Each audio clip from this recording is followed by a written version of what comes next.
So what do we have here? If you zoom in here, we've got consonants, like this says, B'kilbachem v'horesh yorish mipnechem.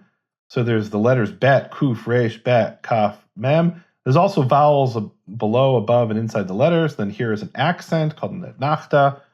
And then here are notes between the margins. Those are called the Masora Parva, the small Masora.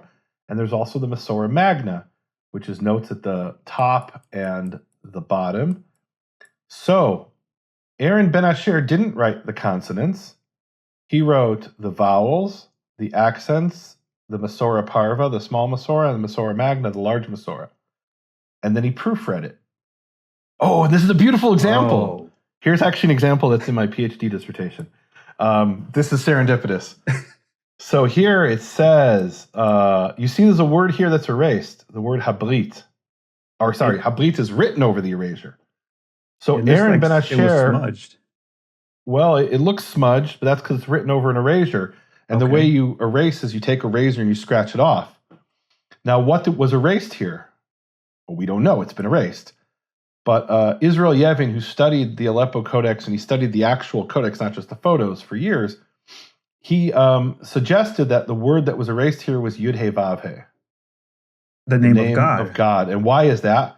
Because the normal phrase is Aron Yehovah, the Ark of the Lord, not the Ark of the Covenant. That's a common phrase.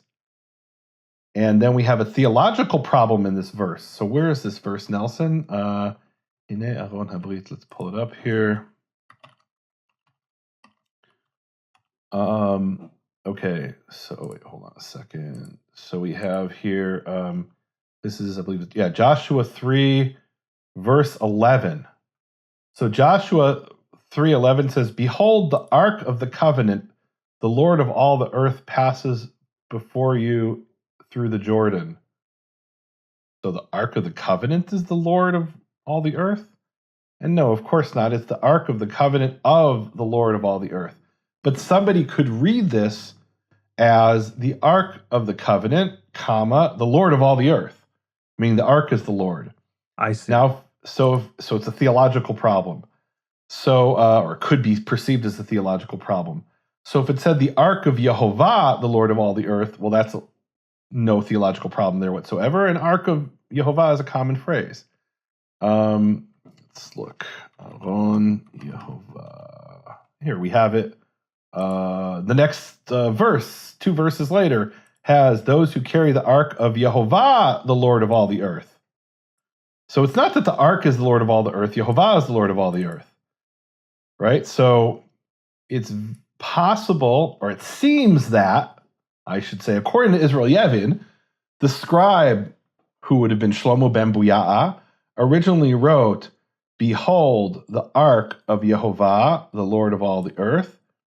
And then in the proofreading process, either Aaron ben Asher or Shlomo ben Buya'a, here it's hard to tell, scratched off the name Yud-He Vav-He and wrote the correct of the covenant rather than of Yehovah. And by the way, here it is in the, here's the exact phrase, the ark of Yehovah, the Lord of all the earth, a few lines down.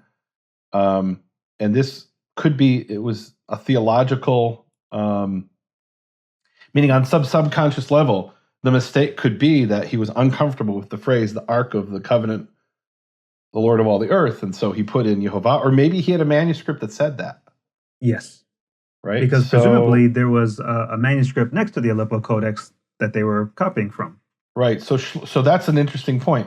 So Shlomo ben Buya'a copied from whatever source he copied, and a lot of instances, Aaron ben Asher came and erased what Shlomo ben Buya'a wrote and fixed it. And by fixed it, I mean he changed it. Because he had a different, I believe, and I think it can be demonstrated that Aaron ben Asher had a different idea of what the text was. Well, obviously he had a different idea of what it was supposed to say because he changed it. But he may have actually I think he had a different manuscript he was basing himself on. So in a sense, Shlomo ben Buya'a was a contractor. You could call him a subcontractor who came along and wrote the consonants, and Aaron ben Asher came along and wrote the vowels, the accents, the large Masorah and the small Masorah, and he proofread it and made corrections to the consonantal text.